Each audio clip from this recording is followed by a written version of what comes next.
Maraming salamat, Rhea. Nakasilip man ang ating haring araw. Naku, nararamdaman pa rin natin ang lamig sa ating paligid. Pero yung ating kakalsadaan kaya, maganda rin kaya ang daloy ng trapiko dito po sa may area ng monumento, mga kapuso. Naku, medyo nagkakaroon ng konting abala yung mga umiikot dito sa may rotonda ng monumento. Dahil nga po, doon sa mga sasakyan na kumakanan sa Rizal Avenue, nahihirapan ho silang makulusot dahil yung kanto ho mismo ay ginagawa hong terminal ng mga jeep.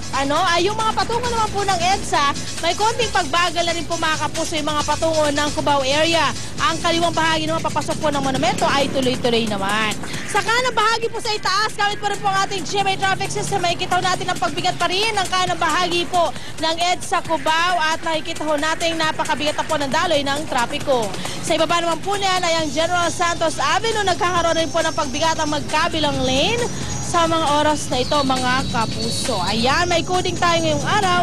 Mga plaka nagtatapos sa numbers 1 and 2. At yan po muna ang aking update sa ating mga kasadahan sa Metro Manila. Para po nag-iisang Rhea ng kasada. Laban yung bear! Smile mo dali namin natin. Balik sa'yo, Rhea.